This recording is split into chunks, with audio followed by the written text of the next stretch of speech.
आज हम जिस मूवी के बारे में बात करने जा रहे हैं, उस मूवी का नाम है वेनम द लास्ट डांस। तो वेनम 3 की स्टार्टिंग होती है क्लिंटार से, जहां पर हम ये देखते हैं कि क्लिंटार के अंदर बहुत सारे सिम्बियोट्स होते हैं और उन सभी सिम्बियोट्स के बीच में बैठा होता है नल, वही नल जो कि इन सारे सिम्बियोट्स का गॉड है। लेकिन यहाँ पर हम ये देखते हैं कि इस टाइम पर नल कैद होता है, क्योंकि नल के हाथ पैर और उसके शरीर को उसके आसपास के सिम्बियोट्स ने जकड़ के रखा होता है। वो कहता है, मैं नल हूं, द गॉड ऑफ डार्कनेस, यानी कि अंधेरे का भगवान, और मैंने ही सिम्बियोट प्रजाति को पैदा किया है।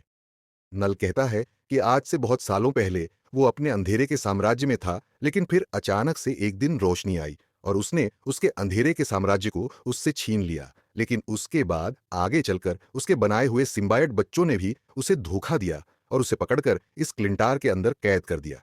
इसके आगे नल कहता है कि इस कैद से निकलने के लिए उसे कोडेक्स चाहिए, क्योंकि कोडेक्स ही एक ऐसी चीज है जो कि इस कैद की चाबी बनकर नल को यहां से आजाद कर सकती है। अब इसके साथ ही यहां पर हमें पता लगता है कि इस क्लिंटार पर नल के साथ न सिर्फ उसके सिम्बियोट्स होते हैं, बल्कि यहां पर ही बहुत सारे जेनोफेजिस भी होते हैं। और ये जेनोफेजिस ऐसे क्रीचर्स होते हैं जो कि सिम्बियोट्स को मारकर खाते हैं। अच्छा दोस्तों, यहां पर सोनी ने थोड़ा सा अलग टेक लिया है, और वो इसलिए क्योंकि मार्वल कॉमिक्स के अंदर जो ये जेनोफेजिस होते हैं, ये लोग किसी और प्लैनेट के होते हैं। लेकिन वेनम 3 मूवी के अंदर हमें यह दिखाया जाता है कि इन सारे जेनोफेजिस को भी नल ने ही क्रिएट किया है, और नल ने इन सबको क्रिएट किया है सिम्बायोट्स को क्रिएट करने से पहले। और इसलिए यहां पर हम ये देखते हैं कि इन सारे जेनोफेजिस का कलर भी ब्लैक कलर का होता है। इसलिए दोस्तों, यहां पर हमें पता लगता है कि आज से सालों पहले जब सिम्बियोट्स नल के खिलाफ हो गए थे, तब उन्होंने मिलकर नल को कैद कर दिया था। लेकिन ये जीनोफेज स्पीसीज अभी भी नल के वफादार हैं। इसलिए नल अपने सारे जीनोफेजेस को यह ऑर्डर देता है कि वो यूनिवर्स के कोने कोने में फैल जाए और सभी प्लैनेट्स पर जाकर कोडेक्स को ढूंढे। और उन सभी जेनोफेजिस को जैसे ही कोडेक्स मिले, वैसे ही वो उस कोडेक्स को नल के लिए लेकर आई, ताकि नल कोडेक्स की मदद से आजाद हो सके। नल कहता है कि एक बार जैसे ही उसे कोडेक्स मिल जाएगा, वैसे ही वो यहां से आजाद हो जाएगा, और फिर उसके बाद वो पूरा यूनिवर्स को डिस्ट्रॉय करके अपने डार्कनेस के साम्राज्य को फिर से बनाएगा। ये बोलने के बाद नल अपने आसपास बहुत सारे पोर्टल्स खोल देता है और उन पोर्टल्स की मदद से सारे जेनोफेजिस को यूनिवर्स के अलग अलग प्लैनेट्स पर भेज देता है, ताकि वो सभी नल के लिए कोडेक्स खोज सकें।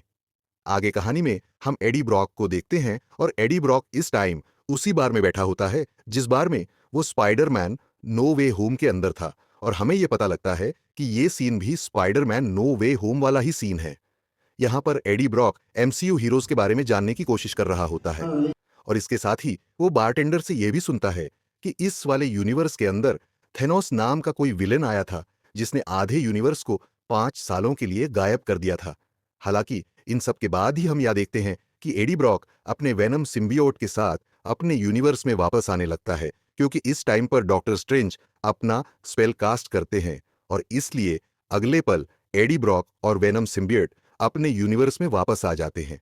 वापस आने के बाद एडी और वेनम ये देखते हैं कि वो लोग अपने यूनिवर्स के अंदर भी सेम उसी जगह पर हैं जिस जगह पर वो लोग एमसीयू की दुनिया में थे, यानी कि इस टाइम में भी वो लोग मेक्सिको के उसी बार के अंदर होते हैं। और उनके सामने का बारटेंडर भी बिल्कुल सेम होता है। बस फर्क सिर्फ इतना होता है कि इनके यूनिवर्स के बारटेंडर के बाल लंबे होते हैं। एडी ब्रॉक के यहां पर आते ही हम ये देखते हैं कि वेनम एडी की बॉडी से अपने कई सारे हाथ बाहर निकालता है और एडी ब्रॉक के लिए ड्रिंक बनाकर उसे पिलाता है। पर जब बारटेंडर एडी को देखता है कि एडी की बॉडी के अंदर से बहुत सारे हाथ निकल रहे हैं, तो वो थोड़ा डर जाता है और वहां से चला जाता है। लेकिन फिर इस टाइम पर एडी ब्रॉक उसी बार में लगे हुए टीवी को देखता है, जिसके अंदर यह न्यूज चल रही होती है कि पैट्रिक मुल्लिगन नाम के एक डिटेक्टिव की मौत हो चुकी है, और पुलिस को यह शक है कि पैट्रिक मुलिगन को एडी ब्रॉक ने मारा है। इसलिए पुलिस एडी ब्रॉक को ढूंढ रही है, लेकिन एडी ब्रॉक इस टाइम पर गायब है। अब एडी ब्रॉक जैसे ही ये न्यूज सुनता है कि पुलिस वाले उसे पैट्रिक मलिगन का हत्यारा समझ रहे हैं, वैसे ही वो यह समझ जाता है कि इस टाइम पर उसका सैन फ्रांसिस्को जाना खतरे से खाली नहीं है, क्योंकि अगर वो वहां पर जाता है तो पुलिस उसे अरेस्ट कर लेगी, और अगर ऐसा होता है तो वो अपनी बेगुनाही को साबित नहीं कर पाएगा। इसके बाद वेनम सिम्बियोट एडी से बोलता है कि अब आखिर एडी क्या करने वाला है, जिस पर एडी वेनम को यह बताता है कि असल में अब वो यहां से सीधा न्यूयॉर्क जाएगा, क्योंकि वहां पर वो एक जज को जानता है और एडी को उस जज के कई सारे बुरे कामों के बारे में पता है, इसलिए एडी उस जज से मदद लेगा और अपने आप को बेगुनाह साबित करेगा। खैर, जैसे ही एडी ब्रॉक इस बात को फाइनलाइज करता है कि उसे न्यूयॉर्क जाना है, वैसे ही वो उस बारटेंडर के पैसे देता है और पैसे देकर वहां से निकल जाता है।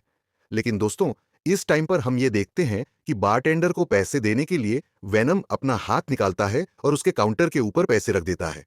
लेकिन वेनम ने जब काउंटर पर पैसे रखे होते हैं, तब उसी टाइम पर पैसों के साथ साथ वेनम की बॉडी का एक छोटा सा टुकड़ा वहां पर रह जाता है। और यह टुकड़ा भी बिल्कुल ऐसा ही होता है जैसा टुकड़ा वेनम ने एमसीयू यूनिवर्स में छोड़ दिया था। एडी ब्रॉक बार से निकलकर बाहर चलने लगता है, लेकिन बाहर सड़क पर चलते हुए उसे कई सारे डॉग्स की आवाजें आती हैं। इसलिए उन सारे डॉग्स की आवाजों को सुनकर एडी ब्रॉक उसी जगह पर जाता है जहां पर वो सारे डॉग्स होते हैं। वहां पहुंचकर एडी और वेनम ये देखते हैं कि कुछ बुरे लोगों ने बहुत सारे डॉग्स को अब पिंजरों में कैद कर रखा है और शायद वो सब लोग मिलकर इन सारे डॉग्स को बेचना चाहते हैं। इसलिए एडी और वेनम ये डिसाइड करते हैं कि वो लोग इन सारे पिंजरों को खोलकर डॉग्स को आजाद कर देंगे। पर उनके ऐसा कुछ करने से पहले वहां पर 3 लोग आ जाते हैं और ये तीनों वही लोग होते हैं जिन्होंने इन सारे डॉग्स को यहां पर कैद किया होता है। यहां पर एडी इन सबको जाने के लिए कहता है और वो उन तीनों से कहता है कि अगर वो लोग इन सब डॉग्स को जाने दें और चुपचाप यहां से निकल जाए तो वो किसी को भी कुछ नहीं करेगा। लेकिन वो तीनों एडी की बात नहीं मानते और वो लोग एडी पर हमला कर देते हैं, उस पर गोलियां चलाते हैं, जिस कारण वेनम सिम्बियोट बाहर आता है और एडी ब्रॉक इस मूवी में पहली बार वेनम बनता है और वेनम बनते ही वो सबसे पहले सारे डॉग्स को आजाद करता है।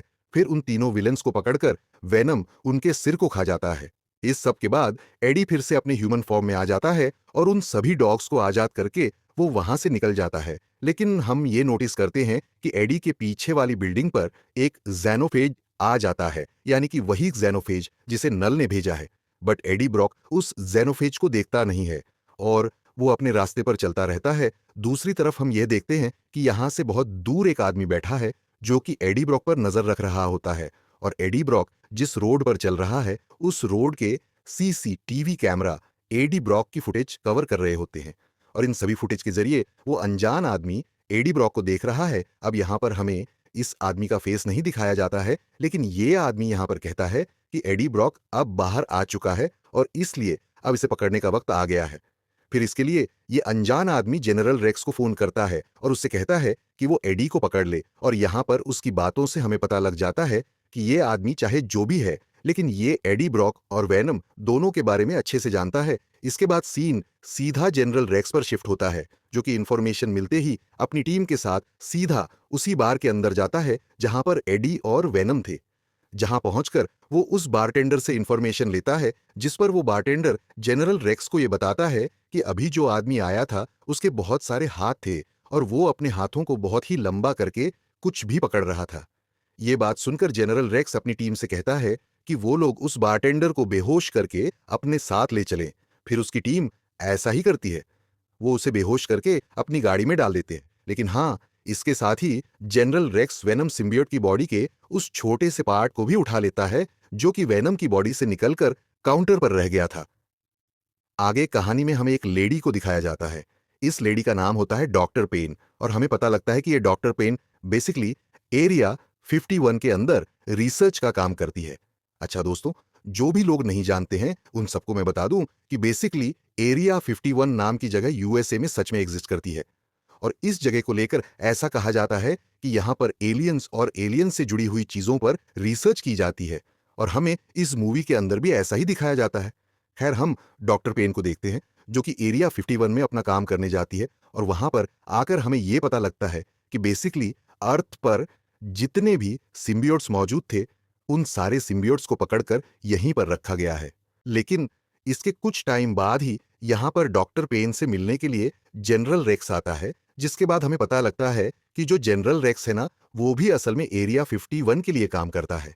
जनरल रेक्स ने बार के अंदर से वेनम की बॉडी के जिस छोटे से टुकड़े को पकड़ा होता है वो उसे भी डॉक्टर पेन को दे देता है ताकि वो उस पर रिसर्च कर सके। फिर कुछ टाइम बाद ही डॉक्टर पेन जनरल रेक्स को लेकर सीधा एक रूम के पास जाती है और वहां रूम के अंदर एक आदमी को देखने लगती है। हम ये नोटिस करते हैं कि उस रूम के अंदर पैट्रिक मलिगन है जो कि जिंदा है और एरिया 51 की कैद में है। डॉक्टर पेन और जनरल आपस में बात करते हुए कहते हैं कि जब हमें ये मिला था तब ये मरा हुआ था और इसके लिए हमने एक सिम्बियोट से इसका बॉन्ड करवाया, जिससे ये अब जिंदा हो चुका है।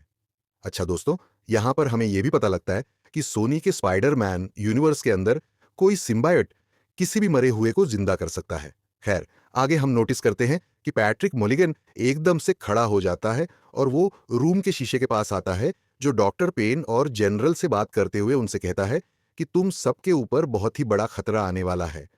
इसके बाद हमें पता लगता है कि असल में पैट्रिक मलिगन जो भी बोल रहा है वो असल में उसके सिम्बियोट के शब्द हैं, जिसका मतलब इस टाइम पर पैट्रिक मलिगन नहीं बल्कि उसका सिम्बियोट उनसे बातें कर रहा है। यहाँ पर पैट्रिक मलिगन के अंदर का सिम्बियोट जनरल और डॉक्टर पेन को नल के बारे में बताता है और इस सिम्बियोट को भी नल के बारे में इसलिए पता है क्योंकि सोनी के स्पाइडरमैन यूनिवर्स के सारे सिम्बियोट्स हाइव माइंड से कनेक्टेड है। वो सिम्बियोट उन्हें बताता है कि जिसने उन सबको क्रिएट किया है उसका नाम नल है और वो अंधेरे का भगवान है। लेकिन आज से बहुत सालों पहले उन सारे सिम्बाइट्स ने मिलकर नल को कैद कर दिया था, पर अब नल आजाद होना चाहता है, इसलिए अब वो कोडेक्स को हासिल करना चाहता है ताकि कोडेक्स से वो खुद को आजाद कर ले।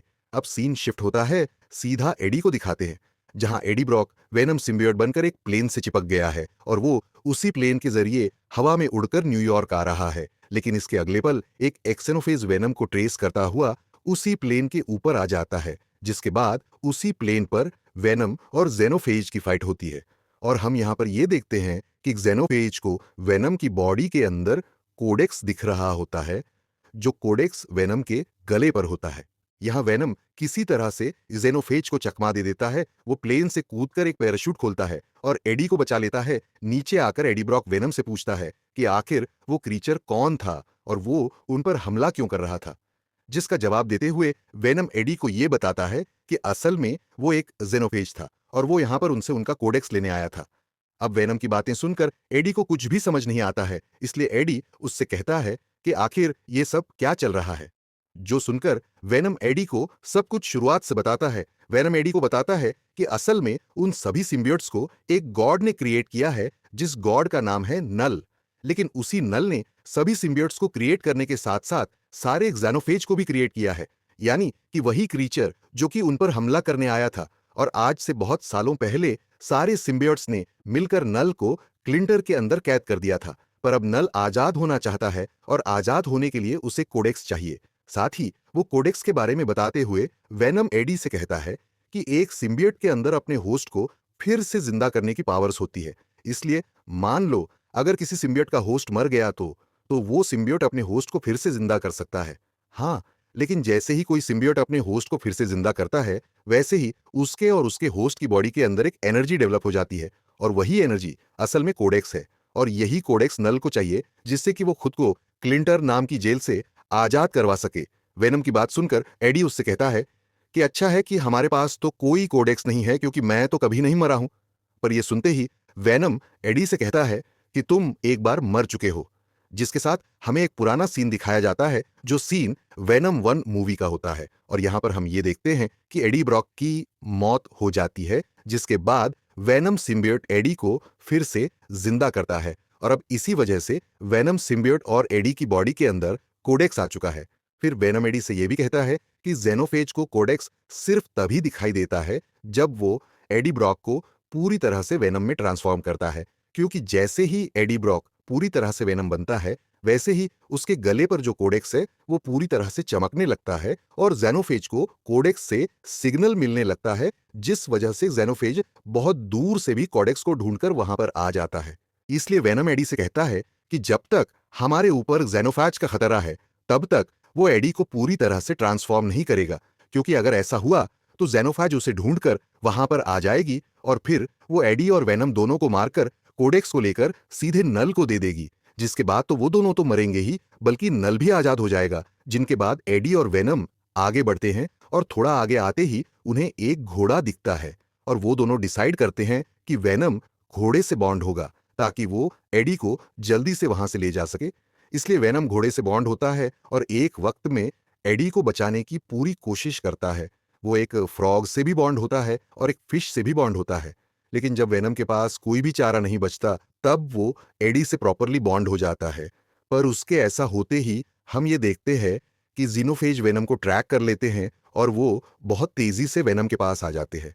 अब जेनोफेज के वहां पर आते ही जनरल रेक्स की जो टीम होती है वो उसे डर जाती है और वो जेनोफाज पर फायरिंग करने लगती है। इस मौके का फायदा उठाकर वेनम जल्दी से एडी की बॉडी में घुस जाता है और एडी ब्रॉक को वहां से निकाल लेता है, जिसके बाद एडी ब्रॉक और वेनम जनरल रेक्स और जेनोफाज दोनों से ही बच जाते हैं।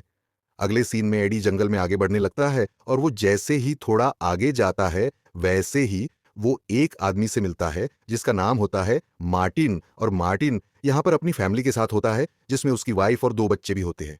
मार्टिन एडी को अपने साथ खाना खिलाता है और पूछे जाने पर मार्टिन एडी को यह बताता है कि वो असल में एरिया 51 के पास जा रहा है, क्योंकि उसने ये सुना है कि वहां पर एलियंस होते हैं और उसका हमेशा से ये सपना रहा है कि वो एलियंस को देखे, इसलिए वो अपनी फैमिली को लेकर वहां पर एलियंस देखने जा रहा है। मार्टिन की बातें सुनकर एडी को यह समझ में आ जाता है कि मार्टिन काफी भोला भाला और अच्छा इंसान है। एडी मार्टिन से हेल्प मांगता है और उससे कहता है कि मार्टिन उसे अपने साथ न्यूयॉर्क सिटी तक छोड़ दे, जिसके लिए मार्टिन मान जाता है और वो एडी को अपनी गाड़ी में बैठाकर उसे न्यूयॉर्क तक छोड़ देता है, जिसके बाद मार्टिन अपनी फैमिली को लेकर एरिया 51 के लिए निकल जाता है। न्यूयॉर्क आने के बाद एडी ब्रॉक छिपने के लिए अपने कपड़े बदलता है और सीधा एक कैसीनो में चला जाता है, लेकिन उसी कैसीनो के अंदर वो मिसेस चेन से मिलता है। मिसेस चेन एडी को देखकर बहुत खुश होती है और वो उसे अपने साथ अपने घर ले जाती है। यहाँ पर मिसेस चेन काफी खुश होती है और इसलिए वो एडी के साथ डांस करती है।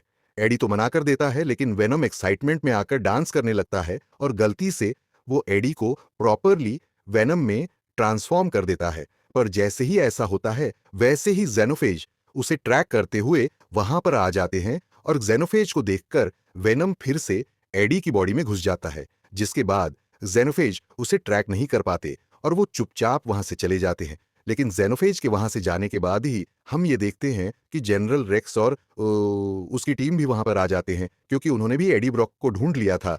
इसलिए वहां पर आने के बाद वो लोग एडी ब्रॉक को बेहोश कर देते हैं और एक डिवाइस का यूज करके उसकी बॉडी से वेनम को बाहर निकालकर उसे कंटेनर में कैद कर देते हैं। फिर वो लोग एडी ब्रॉक और वेनम दोनों को ही लेकर सीधे एरिया 51 के लैब में आ जाते हैं। कुछ देर बाद जब एडी ब्रॉक को होश आता है तो वो देखता है कि वो एरिया 51 के लैब के अंदर है, लेकिन जैसे ही उसे होश आता है वैसे ही हम ये देखते हैं कि जनरल रेक्स सीधा एडी के पास आता है और वो एडी को शूट कर देता है ताकि एडी की जान चली जाए। लेकिन इसी लैब के अंदर जो डॉक्टर पेन की असिस्टेंट होती है, जिसका नाम डॉक्टर सेडी होता है, उसने असल में वेनम के कंटेनर को खोल दिया होता है, जिस वजह से वेनम सिम्बिएट उसकी बॉडी से होता हुआ सीधा एडी की बॉडी में घुस जाता है। और जैसे ही ऐसा होता है वैसे ही एडी ब्रॉक की जान बच जाती है और वो प्रॉपरली वेनम बन जाता है। वेनम बनते ही जेनोफेज भी उसे ट्रैक कर लेते हैं और वो भी सीधे उस लैब के अंदर घुस जाते हैं। लैब के अंदर आते ही वो पूरे लैब को डिस्ट्रॉय करने लगते हैं और बारी बारी करके जनरल रेक्स के सारे लोगों को भी मारने लगते हैं। अब ये देखकर डॉक्टर पेन की जो असिस्टेंट होती है, यानी कि डॉक्टर सेडी, वो सारे सिम्बियोट्स के कंटेनर्स को भी खोल देती है ताकि सारे सिम्बियोट्स मिलकर वेनम की हेल्प कर सके और वो सब मिलकर जेनोफेज को हरा सके। और जैसे ही सारे सिम्बियोट्स अपने कंटेनर से बाहर निकलते हैं वैसे ही वो अपने आसपास के लोगों से बॉन्ड होते हैं और जेनोफेज का मुकाबला करने लगते हैं। बट जेनोफेज इन सारे सिम्बियोट्स से काफी पावरफुल होते हैं, इसलिए वो इनमें से कुछ सिम्बियोट्स को पकड़कर उन्हें खा भी जाते हैं। लेकिन वेनम इस बात का फायदा उठाता है और वो जल्दी से एडी की बॉडी में आ जाता है, जिससे कि जेनोफेज वेनम को ट्रैक नहीं कर पाते हैं। फिर अगले पल एडी ब्रॉक उस लैब से बाहर निकल जाता है और बाहर खुले इलाके में आ जाता है। लेकिन बाहर आने के बाद ही एडी ये नोटिस करता है कि वहां पर मार्टिन और उसकी फैमिली भी आई हुई है। अब क्योंकि जेनोफेज की वजह से मार्टिन और उसकी फैमिली को नुकसान हो सकता था, इसलिए एडी जल्दी से उनके पास जाता है और वो उन्हें सेफली वहां से बाहर निकाल देता है। दूसरी तरफ हम देखते हैं कि अब सारे सिम्बियोट्स मिलकर जेनोफेज पर भारी पड़ने लगते हैं। लेकिन जैसे ही ऐसा होता है वैसे ही जेनोफेज बहुत जोर से स्क्रीम करने लगता है और वो चिल्लाकर अपने दूसरे साथियों को सिग्नल दे देता है, जिससे कि हम ये देखते हैं कि उसके आसपास बहुत सारे पोर्टल्स खुलते हैं और वहां पर और भी 4-5 जेनोफेजेस आ जाते हैं। और ये सब देखकर एडी ब्रॉक वेनम बनता है और वो भी सारे सिम्बियोट्स के साथ मिलकर सभी जेनोफेजेस से लड़ने लग जाता है। अच्छा, अब क्योंकि इतने सारे जेनोफेजेस सिम्बियोट्स पर बहुत भारी थे, इसलिए सिम्बियोट्स की हार होने लगती है। और सिर्फ यही नहीं बल्कि वेनम और एडी ब्रॉक भी बहुत ज्यादा घायल हो जाते हैं। इसलिए वेनम सिम्बियोट एडी ब्रॉक को थोड़ा दूर लेकर आता है और वो एडी से कहता है कि अब उसके पास इन सारे जेनोफेजीज को हराने का सिर्फ एक ही तरीका है, जिसके लिए उसे और एडी को साथ मिलकर जेनोफेजिस का सामना करना होगा। जिसके बाद एडी ब्रॉक एक बार फिर से वेनम बनता है और सभी जेनोफेजिस के पास आने लगता है, जो देखकर सारे जेनोफेजिस भी वेनम को घेर लेते हैं। लेकिन वेनम अपने कई सारे टेंटिकल्स निकालता है और उन सारे जेनोफेजिस को भी खुद से बॉन्ड करने लगता है, यानी कि वो उन सब को भी खुद में मिला लेता है। ऐसा करने के बाद वेनम पास की एक ऐसी जगह पर आ जाता है जहां पर बहुत ही पावरफुल एसिड रखा होता है, और वो ऐसा एसिड होता है जो कि कुछ भी खत्म कर सकता है। यहाँ पर वेनम का यह प्लान होता है कि अब वो इन सारे जेनोफेजिस को उसी एसिड से मार दे, और वेनम जैसे ही उन सबको लेकर एसिड के पास जाता है, वैसे ही वहां पहुंचने के ठीक पहले वो एडी ब्रॉक को अपनी बॉडी से निकालकर दूर कर देता है ताकि वो एडी की जान बचा सके। फिर वेनम सारे जेनोफेजिस को लेकर एसिड के नीचे आ जाता है, जिसके बाद उस खतरनाक एसिड की वजह से वो सारे जेनोफेजिस धीरे धीरे करके खत्म हो जाते हैं। लेकिन सबके साथ साथ वेनम सिम्बियोट भी मारा जाता है। इस तरह से अपने मरने के साथ वेनम सिम्बियोट सारे जेनोफेजिस को भी खत्म कर देता है और एडी ब्रॉक भी बहुत सारी इंजरी की वजह से बेहोश हो जाता है। दूसरी तरफ हम ये भी देखते हैं कि जो डॉक्टर पेन होती है, वो एक कंटेनर से एक सिम्बियोट को निकालती है, और वो सिम्बियोट और कोई नहीं बल्कि स्कोन सिम्बियोट होती है। इसीलिए डॉक्टर पेन स्कोन सिम्बियोट से बॉन्ड होकर स्कोन बनती है और अपने असिस्टेंट को लेकर वहां से निकल जाती है। नेक्स्ट सीन में जब एडी ब्रॉक की आंखें खुलती हैं, तब वो देखता है कि वो एक हॉस्पिटल के अंदर है। यहां पर एडी ब्रॉक से मिलने के लिए यूएस मिलिट्री का एक सीनियर ऑफिसर आता है, और वो यहां पर आकर एडी को थैंक यू बोलते हुए उससे कहता है कि एडी ब्रॉक, तुमने जेनोफेज नाम के उन सारे एलियन क्रीचर से हम लोगों को बचाया है, और एडी और उसके वेनम सिम्बियोट की वजह से ही एक बहुत बड़ी अनहोनी होने से बच गई है। इसलिए वो ऑफिसर एडी को उसके ऊपर लगे सारे चार्जेस से फ्री कर देता है। वो एडी से कहता है कि अब से एडी ब्रॉक अपनी लाइफ को आराम से जी सकता है। कुछ टाइम बाद हम ये देखते हैं कि एडी ब्रॉक अपनी लाइफ को नॉर्मली जीने लगता है, लेकिन एडी को अपने वेनम सिम्बियोट की बहुत याद आती है। इस सैडनेस के साथ ये कहानी यहीं खत्म हो जाती है। अब दोस्तों, मूवी के खत्म होने के बाद इस मूवी के अंदर दो पोस्ट क्रेडिट सीन्स आते हैं, जिनमें से पहले सीन के अंदर हम नल को देखते हैं। इस सीन में हमें नल का प्रॉपर फेस दिखाया जाता है, और यहाँ पर नल कहता है कि अब मैं पूरे यूनिवर्स को डिस्ट्रॉय कर दूंगा। सो इसलिए इस वाले सीन से हमें पता लगता है कि गॉड ऑफ सिम्बियोट्स